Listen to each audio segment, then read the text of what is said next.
Noong late 1985 ay may hindi ka panipaniwalang paranormal event na nangyari sa isang maliit na bayan sa India. Dahil may isang babae dito na namatay pero nabuhay ulit ito sa ibang katawan ng tao para ituro yung taong pumatay sa kanya. Alam kong sa umpisa pa lang na to ng video ay hindi na kayo maniniwala. Huwag kayo mag-alala dahil maging si Ian Stevenson at si Nicholas McLean Rice, mga taong tinuturing na expert noong mga panahon na to, ay hindi rin naniwala nung unang beses nilang marinig yung kwento na to. Nagtatrabaho silang dalawa sa Department of Behavioral Medicine and Psychiatry sa University of Virginia sa United States. Bumiyahe silang dalawa noon papunta sa India para pabulaanan yung kwento na to, na nung taong 1986 ay talaga namang pinagkakaguluhan sa buong mundo.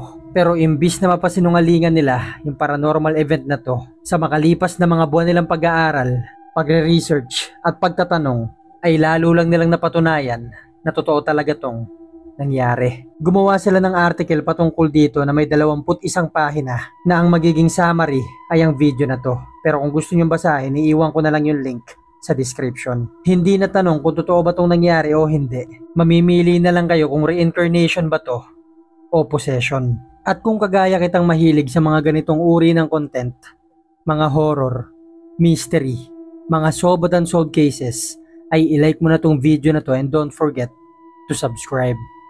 Simulan na natin ang kwento.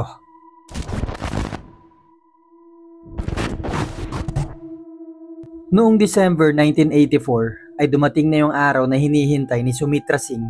Yung araw na isisilang niya na yung una niyang anak. Itong si Sumitra Singh ay pinanganak noong 1968 at nung 11 years old siya ay pumanaw yung nanay niya sa sakit at nung dumating siya sa ika-13 gulang ay ipinagkasundo siyang ikasal kay Jagdish Singh at magmula nun si Sumitra at yung tatay niya ay tumira na sa bahay nito. Yung asawa ni Sumitra at yung tatay niya ay laging wala dun sa bahay dahil nagtatrabaho tong dalawa sa capital ng India para makapag-provide sa buong pamilya nila. Kaya't sa makalipas na mga taon si Sumitra ay nakikisama sa pamilya ng asawa niya ngang si Jagdish. Mababait naman yung mga to sa kanya, kaso nga lang syempre iba pa rin pagkakamag-anak mo talaga yung kasama mo. At paglipas nga nung 3 taon noong December 1984, nung nanganak si Sumitra sa anak niyang lalaki, ay nagsimula siya maging masigla dahil sa unang pagkakataon ulit sa makalipas na mga taon ay naramdaman niyang meron na siyang kasama. Kaya naman kahit saan siya magpunta, anong ginagawa niya, ay nakabalot lagi ng tela tong baby na to at nakasabit sa katawan ni Sumitra. Mahirap man ang buhay nila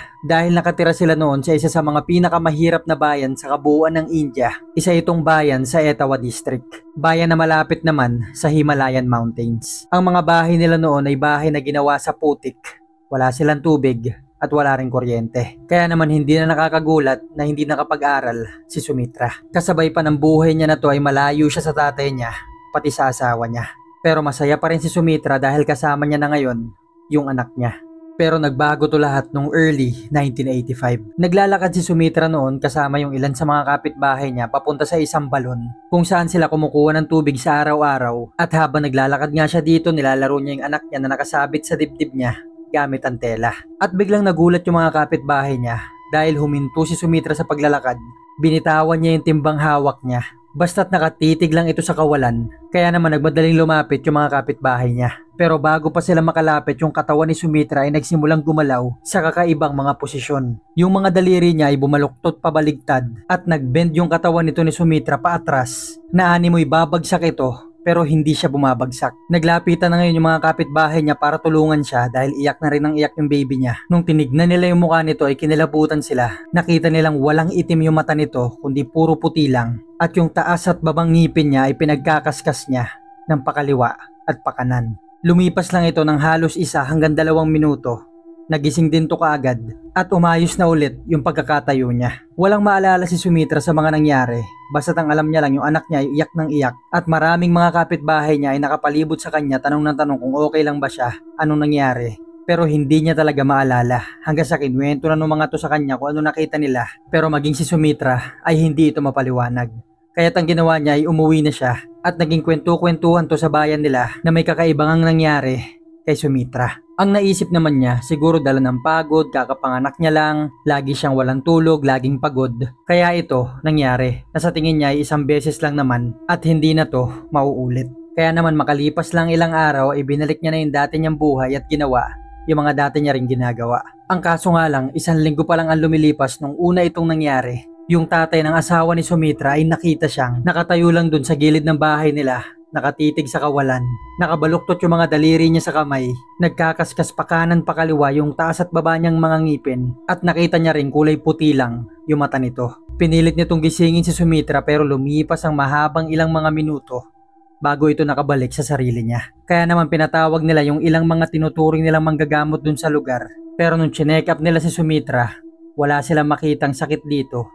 Kahit anong sugat, wala rin sila makitang senyales na may sakit ito sa pag-iisip. Basta't nangyayari na lang ito ng biglaan, walang senyales at wala silang makitang pinagmumulan. Minsan ay nangyayari na to ng araw-araw, tumatagal ito ng 1 hanggang 10 minuto, kung minsan naman ay ilang oras. At dahil sa sobrang dalas nitong nangyayari, yung asawa ni Sumitra ay napilitan ng umuwi sa kanila para tulungan siya sa pag-aalaga ng anak nila. Dahil nga sa sobrang dalas nitong inaatake ng sakit niya, ay kailangan niya limitahan yung pagbibitbit sa anak nila dahil baka madamay naman ito. Ang malala pa ay mabagsak. Lalo pang kinilabutan yung mga kapitbahay nila no may mga pagkakataong inaatake si Sumitra ng sakit niya. Gaya ng dati nakabaluktot yung mga daliri nito, kulay puti lang yung mata, at yung bibig niya naman ay nakangangalang. At may lumalabas ditong tunog na napakalalim at tuloy-tuloy. Mapuputol yung tunog na yon, babalik si Sumitra sa sarili niya at wala na naman siyang maalala. Nangyari yung mga bagay na to kay Sumitra sa loob ng 6 na buwan hanggang sa noong July 16, 1985. Gaya ng dati ay para na naman siyang sinapian ng kung sino o ng kung ano. Pero sa pagkakataon na yon ay kalmado lang siya. Kulay puti yung mata niya, nakatayo lang siya at hindi gumagalaw at nagsalita siyang pagkalipas ng 3 araw ay mamamatay na ako. Maging si Sumitra ay takot na dahil hindi niya na rin maintindihan kung ano nangyayari sa kanya. Hindi niya naman to makontrol, maging yung anak niya na magwawalong buwang gulang na ay hindi niya na rin maalagaan. Sa takot na baka pag-atakihin siya nung sakit niya ay masaktan ito. Yung asawa niya at yung pamilya na nito yung nag-aalaga dun sa bata. At yung asawa niya ay hindi na nga makaalis para makapagtrabaho sa pag-aalaga sa kanilang mag-ina. At hanggang nung July 19, ito na yung araw na sinabi ni Sumitrang mamamatay siya. Paggising pa lang niya ay sinikap niya na wag dumikit sa apoy, pumunta sa matataas na lugar at lumalayo siya sa anumang matutulis na bagay o kahit ano pang bagay na pwedeng makasakit sa kanya. Hindi niya rin nilalapitan yung anak niya para masigurado nilang ligtas to. At sa lumipas ang ilang mga oras, si Sumitra okay naman, wala siyang nararamdaman, wala rin sila makitang kahit anong pwedeng mangyari dito, kaya naman nag-relax na sila. Inisip nila baka wala lang yun, kaya naman ginawa na nila yung palagian nilang ginagawa sa araw-araw. At hanggang nung maggagabi na, yung mga kasama ni Sumitra sa bahay nila ay nag-aasikaso na ng kakainin nila ng hapunan. Lumabas si Sumitra ng bahay nila sa kauna-unahang beses nung araw na yon para sana makapagpahangin sa labas. Paglabas niya ay nakita niya yung kaibigan niya dito at yung kaibigan niya na to ay nagsimula na maglakad papalapit sa kanya. Kaso nga lang, bago pa tutuluyang makalapit kay Sumitra ay nakita niya nakatayo na naman to si Sumitra. Nakatitig lang sa kanya, hindi gumagalaw, na parang inaatake na naman to ng sakit niya. Hindi naman siya masyado nataranta dahil palagi naman to nangyayari sa kaibigan niya. Kaso nga lang kinilabutan siya dahil nakita niya yung mga itim sa mata ni Sumitra na dahang-dahang umaangat hanggang sa hindi na to makita. Na para bang yung mata nito ay umikot pabaliktad. Kaya naman kulay puti na lang yung nakikita niya dito. Lalo pa siya natakot dahil may ginagawa itong si Sumitra na kauna-unahang beses niya nakita sa makalipas na mga buwan. Inangat ni Sumitra yung dalawa niyang kamay at may kinakalmot itong bagay sa taas ng ulo niya. Pero wala naman sila nakikitang bagay dito. Ang nakakakilabot lang dito ay pabilis ito ng pabilis. Nagsilapitan na rin yung mga kapitbahay nila. Hindi naman nila malapitan si Sumitra, hinahayaan lang nila tumatapos. Humihinga na ito ng malalim at napakalakas. At patuloy pa rin siya may kinakalmot na bagay sa taas ng ulo niya na parang may inaabot siya sa langit. At pagkalipas ng ilang minuto ay bigla na lang itong huminto. Binaba niya yung kamay niya. Nakatayo na lang ito at hindi gumagalaw. At may nagsimulang lumabas na tunog sa bibig ni Sumitra para itong trompeta o isang ugong na palalim ng palalim yung tunog. Pagkatapos yung tunog na to ay bigla na lang naputol, pero si Sumitra ay hindi pa rin bumabalik sa sarili niya. Lumapit na rin yung asawa niya pati yung pamilya nito, pero ilang minuto pa ulit ang lumilipas ay hindi pa rin ito gumagalaw. Pinatawag na nila yung manggagamot sa lugar nila at nung dumating yung manggagamot na to, dito nila napansin na hindi na pala humihinga si Sumitra. Pinulsuhan ito ng manggagamot, chinek kung humihinga pa to at dito ay nalaman nilang wala na pala tong buhay. Kagaya ng prediksyon niya, 3 araw ang lumilipas na mamamatay siya nung araw na yon. Nagsimula na mag-iyakan yung mga taong malapit kay Sumitra. Yung ilan naman sa mga kapitbahay niya ay umiiyak din pero sa takot na baka may demonyong gumagala-gala dun sa lugar nila at iisa-isahin sila nito. At nauna na nga si Sumitra. Inihiga na nila yung bangkay nito para magsimulang gawin yung kultura nilang mga Hindu sa mga patay. Nalilinisin nila to, dadasalan, magre-ritual. Pagkatapos ito ay susunugin na yung bangkay nito o mas kilala sa tinatawag na cremation hanggang sa abo na lang yung matira dito. Nakadalasan yung proseso na to sa kultura ng mga Hindu ay tumatagal lang ng isang araw. Yung mukha ni Sumitra nung namatay siya ay nakadilat at nakabuka yung bibig na para ba tong isang taong sumisigaw pero walang tunog. Kaya naman yung mga babae naglilinis sa kanya ay naiilang pero syempre sinarado nila yung mata nito pati yung bibig. At sa makalipas na mga minutong paglilinis nila dito, nilalagyan nila ng langis yung ulo nito, yung muka, yung katawan. At yung isang babae nagsusuklay sa buhok ni Sumitra ay tumigil sa ginagawa niya. Nanlaki yung mata niya at nagsimula siya maglakad papaatras papalayo sa bangkay ni Sumitra. Nagsimula na siya magsisisigaw at tinuturo niya yung mukha ni Sumitra.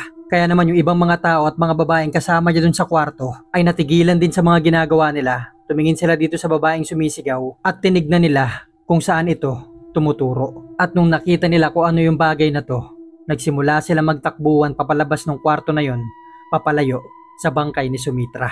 Nung nagtanong yung mga kapitbahay nila kung bakit sila sumisigaw at ba't sila tumatakbo, ang sagot ng mga to, nakita nilang hindi gumagalaw si Sumitra, hindi ito humihinga, pero nakita nilang gumagalaw yung mata nito nang nakapikit na parang tumitingin ito sa kanan at kaliwa. Agad nagpasukan yung mga kapitbahay nila Sumitra doon sa bahay kung nasaan yung bangkay nito at dito ay nakita nga nilang gumagalaw-galaw yung mata niya. Makalipas ang ilang segundo ay bigla siyang huminga ng napakalalim. Pagkatapos ay umupo ito mula sa pagkakahiga. Dinilat niya yung mata niya at tumingin-tingin sa paligid niya. Wala sino man sa kanila makapagsalita. Hindi nila alam kung paano to nangyari at kung paano ito ipapaliwanag. Dahil sa makalipas na halos isang oras, walang pulso, walang tibok ng puso, hindi humihinga. At yung kulay ng muka at katawan ni Sumitra ay talagang patay na. Pero ngayon ay nasa harap nila to, nakaupo at buhay na buhay. Pinunasan ni Sumitra yung mga langis na nasa katawan niya at nasa mukha niya. Pagkatapos ay lumapit yung manggagamot dun sa lugar nila at tinanong siya kung okay lang ba siya anong nararamdaman niya. Sumagot naman si Sumitra na okay lang daw siya. Tinulungan nila itong tumayo at chinek up ito ng manggagamot. Tinignan yung pulso niya, yung bibig niya, yung mata. Pero pinigilan siya ni Sumitra at sinabi niyang okay lang daw siya. Itong manggagamot naman ay humarap sa napakaraming taong nakapalibot sa kanila at nagsalitang ang pangyayari na to ay ang tinatawag nating isang himala. Yung asawa ni Sumitra ay mangiyak-ngiyak sa tuwa at nung umambay itong yayakapin na yung asawa niya ay pinigilan siya ni Sumitra. Itinulak niya to papalayo at tinignan niya to na parang hindi niya kilala. Nagtaka si Jagdish kung ano nangyayari. Pumagit na ngayon itong manggagamot at sinabihan si Jagdish. Nakakagaling lang ni Sumitra sa isang pangyayaring hindi nila maipaliwanag.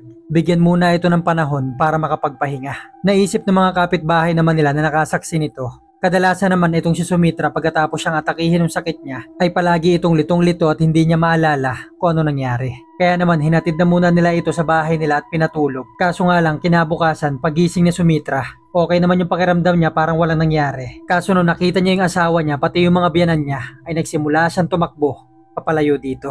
Kaya naman hinabol nila to at nung naabutan siya ni Angad ka kinapitan siya sa kamay at sumigaw si Sumitra na sino ka ba? Bakit mo ako kinakapitan? Ang sabi ni Jagdish, asawa mo ako, doon tayo nakatira. Pero pinipilit isigaw ni Sumitra na hindi kita kilala, hindi ko kayo kamag-anak. Idinagdag pa nito na hindi Sumitra ang pangalan ko. Ang pangalan ko ay Shiva Duweti at pinatay ako ng mga biyanan ko. Hindi ko alam kung ba't ako nandito, kung anong ginagawa ko dito. At hindi ko rin alam kung sino kayo. Nagtulong-tulong sila ngayon magkakamag-anak at magkakapit-bahay. Nadalin si Sumitra pabalik sa bahay nila. Pero pinipili talaga nito na Shiva ang pangalan niya at hindi ako taga rito. Sa bawat pagkakataon na magkakaroon itong si Sumitra ay tumatakas siya sa kanila at tumatakbo siya papalayo. Pero nahahabol din siya kaagad. Sa mga sumunod na araw, hindi na nababahala yung mga kamag-anak at mga kapitbahay ni Sumitra na baka atakihin na naman to ng sakit kundi ang ikinababahala nila baka tumakas na naman to. Ang buong paniniwala nilang lahat ay babalik rin yung alaala ni Sumitra. Baka epekto lang to nung nangyari sa kanya dahil itinuring na nga itong patay sa loob ng halos isang oras. Pero nabuhay din ito sa hindi nila mapaliwanag na kadahilanan. Sa mga sumunod na linggo ay pinipilit nilang ipaalala dito yung buhay niya bilang Sumitra. Ito yung asawa mo, mga kapitbahay mo, sila yung mga kaibigan mo, ito yung anak mo. Pero pilit pa rin sinasabi ni Sumitra na hindi ko kayo kilala. Ni hindi na rin ito nilalapitan yung anak niya. yung asawa niya o kahit sino sa kanila. Yung punto ng pagsasalita ni Sumitra ay nagbago rin, naging napakataas ng boses at napakabilis magsalita. Maging yung punto ng pagsasalita niya ay nagbago rin na parang lumaki siya sa ibang lugar. Naging bastos na rin ito sa pagsagot sa mga nakakausap niya. At sa tuwing tinatawag siyang Sumitra, ang sinasabi niya ang pangalan niya ay Shiva at pinatay siya ng mga biyanan niya sa Dibiyapur. Ang Dibiyapur ay isang lugar sa India na hindi nila napuntahan kailanman, ni hindi nga nila alam na may lugar palang Dibiyapur. At sinasabi niya ring dalin siya kay Tinku at kay Rinku. Pangalan ng mga taong hindi nila kilala, ni hindi nila narinig kung saan to nakatira at kung sino yung mga to. Sa mga sumunod na araw ay nagkukulong si Sumitra sa kwarto nila at nagsusulat ito sa napakaraming papel at ipinapakisuyo niyang ipadala yung mga sulat na yon sa address na nandun sa sulat. Dito ay nagsimula ng kilabutan yung asawa ni Sumitra, pati mga kamag-anak nito, maging yung mga kapitbahay nila, dahil ni minsan ay hindi pumasok sa eskwelahan si Sumitra. Hindi ito marunong magsulat, hindi ito marunong magbasa, at yung mga pangalan ng mga taong nasa mga sulat na yon ay mga taong hindi nila kilala, ni hindi nga nila naririnig yung mga pangalan na yon, kaya't nagtataka sila kung sino yung mga to. Dito ay napaisip na sila na meron nga talagang kakaibang nangyayari kay Sumitra. Naglalagay na rin ito ng tela sa ulo niya o kung tawagin nila ay sari, na hindi nila alam kung bakit niya to ginagawa. Nagpatuloy yung ganito nilang buhay sa mga sumunod na buwan. Ayaw ni Sumitra na may katabi siya sa pagtulog. Hindi niya kinakapitan yung anak niya maging yung asawa niya. Ang tingin niya sa mga taong nakapaligid sa kanya ay mga mabababang uri ng mamamayan at siya naman ay nakatataas. Nagsusulat ito ng napakarami araw-araw sa kung kani-kanino at sinasabi niyang kunin na siya sa lugar na yon dahil ayaw niya na dito. Napaisip na silang lahat na mukhang may sapi nga tong si Sumitra o kaya naman ay may sakit na ito sa pag-iisip. Pero naputol yung ganito nilang pag-iisip kay Sumitra noong October 20, 1985. 3 buwan na ang nakakalipas nito mula nung araw na nadeklara si Sumitrang patay. Nakarinig ng katok yung asawa ni Sumitra sa pintuan ng bahay nila. Kaya naman nagmadali siyang buksan to para matignan kung sino. At pagbukas niya ng pintuan ay may nakita siyang lalaking matanda dito na nakaayos yung suot. Malinis yung sapatos, bago yung pantalon, maganda yung damit, at napakalinis pa ng kasuotan pati ng katawan. Nahalata mong hindi talaga nakatira sa lugar nila. Dahil halos lahat silang nakatira sa lugar na yon ay hindi pa nakakabili ng sapatos. At nakita niya rin tong mayamang lalaki na to na may yakap-yakap na libro sa dibdib niya. Nagsalita ngayon tong si Jagdish na asawa ni Sumitra na anong maitutulong namin sa'yo, ba't ka kumakatok sa amin? Nagpakilala ngayon tong lalaki na ang pangalan niya daw ay Ram Tripathi at nagtanong itong si Ram kung dito ba daw nakatira yung babaeng may kakaibang kinikilos na hindi niya maalala yung sarili niyang buhay at ang pangalan ay Sumitra. Ang sabi ngayon ni Jagdish na dito nga siya nakatira. Ang sagot naman ni Ram, baka pwede ko siya makausap, baka may maitulong ako. Kaya't ang ginawa ni Jagdish, pinuntahan niya kung nasaan si Sumitra at sinabi niyang may naghahanap sa yung lalaki na ang pangalan ay Ram Tripathi at gusto ka daw nitong makausap. Ang ine-expect lang ni Jagdish dito kay Sumitra ay hindi ito sasagot o kaya naman ay magsusungit dahil nakita niya nagsusulat na naman ito sa mga papel nila. Pero sa pagtataka niya ay biglang ngumiti itong si Sumitra sa kauna-unahang pagkakataon sa makalipas na mga buwan at nagmadali itong tumakbo palabas ng bahay nila. Pagkalabas ni Sumitra, nakita niya si Ram Tripathi at niyakap niya to kaagad at iyak siya ng iyak.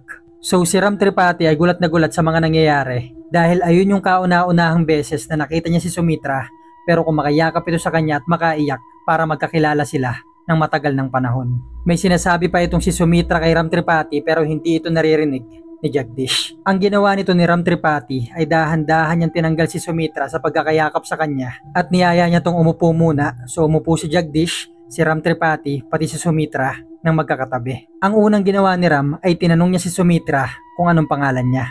Ang sabi nito ang pangalan niya daw ay Shiva Dueti. Ang ginawa ngayon ni Ram, kung ikaw talaga si Shiva, may papakita ako sa iyo. Binuklat ngayon ni Ram yung libro niyang dala, na libro pala na punong-puno ng mga picture ng pamilya nila. May tinuro ngayon tong si Ram na picture na maraming mga tao at tinanong niya kung sino yung mga tao na yon. Tumingin ngayon dito si Jagdish at si Sumitra. So si Jagdish wala siyang kakilala kahit sino sa mga tao na yon. Pero gulat niyang si Sumitra ay nagbanggit ng mga pangalan na kailanman ay hindi niya narinig. Pagkatapos ito ay nagbuklat ulit ng libro itong si Ram at may tinuro siyang picture ng 2 bata at dito ay nagsimulang umiyak si Sumitra. Binanggit niya yung pangalan ng 2 bata na yon at dito ay nagsimula na ring umiyak si Ram Tripathi. Nagyakapan ngayon silang dalawa na parang magkakilala. Pero sino nga ba itong si Shiva? Si Shiba ay pinanganak noong October 24, 1962 sa isang mayamang pamilya. Ang tatay niya ay isang professor sa kolehiyo at lumaki siya sa isang malaking city at nakapagtapos ng pag-aaral sa kursong BA in Home Economics. Noong 18 years old siya ay kinasal na siya at nagsimula na siyang tumira mula nun sa bahay ng napangasawa niya sa maliit na bayang tinatawag na Dibiyapur. May dalawa silang anak pero yung mga biyanan niya o yung pamilya ng napangasawa niya kailanman ay hindi niya nakasundo. Palagi niya to nakakaaway, nakakasagutan, kaya naman hindi naging maganda ang buhay ni Shiba. Palagi na lang siya nagiging malungkot, mainitin ang ulo sa mga anak, siguro kasi namimiss niya yung dati niyang buhay nung wala pa siyang asawa. Hanggang isang gabi, nagkaroon sila ng matinding away sa mga biyanan niya. Lumayas ngayon si Shiba at kinabukasan ay nakita siyang patay na sa gilid ng rilis ng tren. Nasa tagpo na yun ang inisip ng mga taong nakakita dito ay nagpakamatay siya. Nung nalaman ito ng magulang ni Shiba, ay pinakiusapan niya yung mga biyanan niya na wag munang i-cremate dahil luluwas sila dahil gusto nila makita yung anak nila bago man lang i-cremate. Pero hindi ito pinakinggan ng biyanan nila, pinakremate ka agad to nung parehong araw, ginamitan pa nila ito ng gas para daw mabilis masunog. Ganyan katindi ang away ng dalawang pamilya.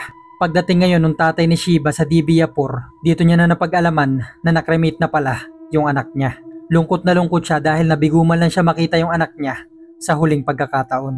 Pagkalipas ng ilang mga buwan, itong tatay ni Shiba na ang pangalan ay Ram Tripathi ay may narinig na mga kwento-kwento na may isang babae daw sa bayan na tinatawag na Sharipura na sinasapian ng isang babae na siya daw si Shiba Duweti. Nakapangalan ng anak niyang si Shiba Duweti Tripathi. Nung una ay hindi niya to pinansin pero sa mga sumunod na buwan ay patuloy pa ring umiingay yung kwento na to. At dahil curious siyang malaman kung sino yung babae na to na binabanggit yung pangalan ng anak niya ay pinuntahan niya to. Pagdating niya dun sa bayan ng Sharipura ay nagtanong-tanong siya dito kung sino yung babaeng may pangalang Sumitra. Nakita niya kung gaano kahirap yung buhay ng mga taong nakatira dito at siya bilang taong may kaya, isang professor sa isang kolehiyo, ay awang-awa siya sa kamangmangan ng mga tao na to. At hanggang sa nakarating na nga siya sa bahay nitong babaeng may pangalang Sumitra. Kumatok siya sa bahay nito, makalipas ang ilang segundo, may lalaki nagbukas. Ayun na nga si Jagdish na asawa ni Sumitra. Tinanong siya nito kung anong kailangan niya, ba't siya kumakatok sa bahay nila. Ang sagot naman ni Ram, gusto ko lang makausap si Sumitra, baka may maitulong ako. At dito na nga binanggit ni Jagdish yung pangalang Ram Tripathi kay Sumitra. At si Ram habang naghihintay sa labas ay nakita niya tong babae nagmamadaling tumakbo papunta sa kanya. At niyakap siya nito. Gulat na gulat siya syempre dahil kauna-unahang beses yun na nakita niya yung babae na yon. At yung bagay na binubulong ni Sumitra na hindi narinig ni Jagdish nung pagkakataon na yon. Ang binubulong ni Sumitra nun kay Ram habang umiiyak ito ay ang salitang papa. Buti natanggap nyo na yung mga sulat ko. Iyak nang iyak ito si Sumitra kaya't ang ginawa ni Ram ay dahan-dahan niya tinanggal ito sa pagkakayakap sa kanya at niyaya niya tong umupo kaya't pinapasok sila ni Jagdish dun sa bahay at silang tatlo ay nakaupo sa isang pwesto. Binuklat ngayon ni Ram Tripathi yung photo album na daladala niya at may tinuro si Ram na picture dito na may 6 na tao at isa-isa itong tinuro ni Sumitra habang pinapangalanan. Gulat na gulat si Ram Tripathi dahil yung picture na yon ay nakuhaan 18 taon na ang nakakalipas at bawat pangalan na binanggit niya ay tama sa mga to. Binuklat ngayon ni Ram Tripathi yung pinakahuling picture dun sa photo album na may picture ng 2 bata. Nagsimulang umiyak si Sumitra sabay sabing ayan yung 2 kong anak na si Tinku at si Rinku. Pagkatapos nila mag-iyakan ay may tinurong isa pang picture si Sumitra.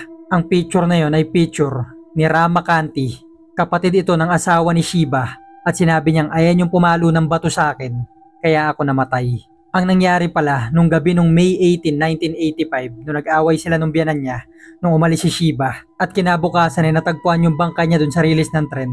Hindi pala siya umalis nung gabi na yon, kundi pinalo siya ng bato sa ulo ni Ramakanti at dinala siya dun at iniwan sa gilid ng rilis ng tren para magmukha siyang nagpakamatay.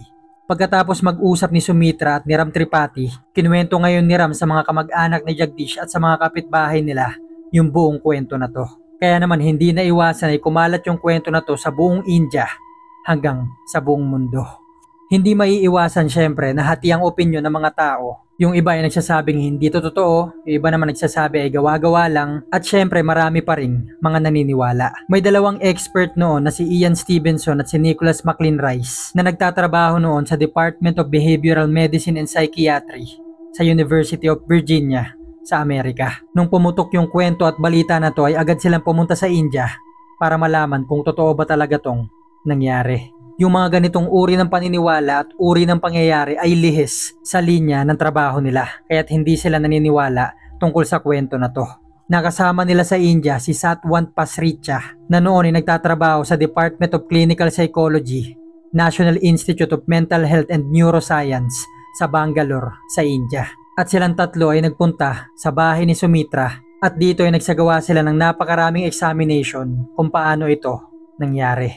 Nagtanong-tanong sila sa mga kamag-anak ni Sumitra, nagtanong-tanong din sila sa kamag-anak ni Shiva at nakabuo sila ng mga bagay na pwede nilang gawin para malaman nila kung si Shiva ba talaga itong si Sumitra. Ibiniyahin nila ngayon si Sumitra sa lugar kung saan lumaki si Shiva, kung saan nakatira yung mga pamilya at kamag-anak niya, gayon din yung mga magulang niya.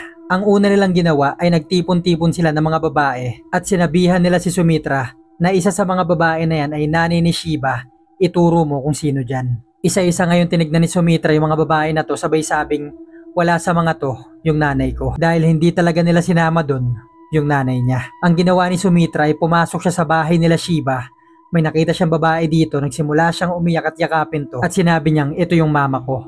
At yung babae na yon ay mama nga ni Shiva. Dito ay nakumbinsi na talaga si Ram Tripathi na anak niya nga talagang si Shiva, itong si Sumitra. Marami pa silang mga examination at test na ginawa. Isa na dito yung pinaisa-isa nila kay Sumitra yung kapatid ng mama at papa ni Shiva at isa-isa niya tong pinakilala. Ultimo mga pinsan at pamangkin ni Shiva ay isa-isa niyang pinakilala. Yung tinuturo ngayon ni Sumitra o Shiva na pumatay sa kanya na si Ramakanti na kapatid ng asawa niya ay nagtago mula nung pumutok yung balita na to.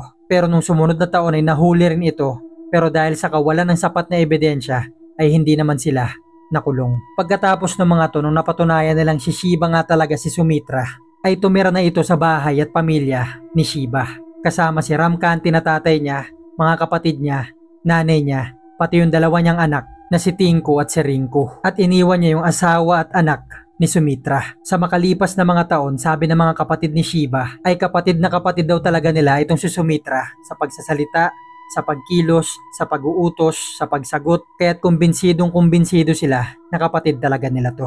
Ultimo yung mga salitang pang-aasar sa kanila magkakapatid ay binabanggit pa rin ito. Sa makalipas na mga taon ay nakagawa sila ng paraan. Yung asawa ni Sumitra na si Jagdish at yung anak nila ay kinupkop ng pamilya ni Shiva. Simula nun ay nagsimula sila magsama, naihanap nila ng trabaho si Jagdish pero nahihirapan talaga tumamuhay sa isang city. Sa mga lumipas na mga taon ay nahihirapan silang dalawa mag-adjust. Kaya't napagdesisyon na nila na si Jagdish at si Sumitra o Shiva ay bumalik sa bayan nila sa Sharipura kung saan talaga sila nakatira. Pumayag naman dito si Sumitra o si Shiva para subukan at ipagpatuloy yung buhay nila. Paglipat nila dito ay hindi na pumapayag si Sumitra ang tawaging Sumitra kundi Shiva. Mula noon ay naging Shiva na yung pangalan niya hanggang sa namatay siya noong 1998. Isa lang ito sa mga pangyayaring hindi talaga natin kayang ipaliwanag. Doon pa lang sa pagkakataon na si Sumitra ay nagsimula magsulat sa kabila ng hindi ito nakapag-aral, ay talaga namang nakapagtataka na. Maraming mga interviews silang ginawa kay Sumitra o Shiva na kung saan tuwing tinatawag siyang Sumitra ng mga reporter ay sinasabi niyang huwag siyang tawagin sa pangalan na yun. Kung gusto nyo itong mapanood, iiwan ko na lang yung link sa description, palitan nyo na lang yung translation. May isa pang pangyayari noon na ganito rin yung sitwasyon na ang pangalan ay Dorothy Eady. Nakatira siya noon sa England kung di ako nagkakamali. Sinasabi niyang 3,000 taon na daw nakakalipas nung pinanganak siya sa Egypt. Walang naniniwala sa kanya noon, pero nung araw na pumunta siya sa Egypt, ay malaki ang naitulong niya sa mga expert sa pagtuklas sa mga lugar dito. Itinuro niya sa mga expert sa Egypt kung saan matatagpuan yung garden ng palasyo. At nung hinukay nila to, ay meron ngang garden dito. May itinuro pa siyang isang lugar na sinabi niya sa mga expert, pag naghukay kayo dito, ay may makikita kayong secret tunnel.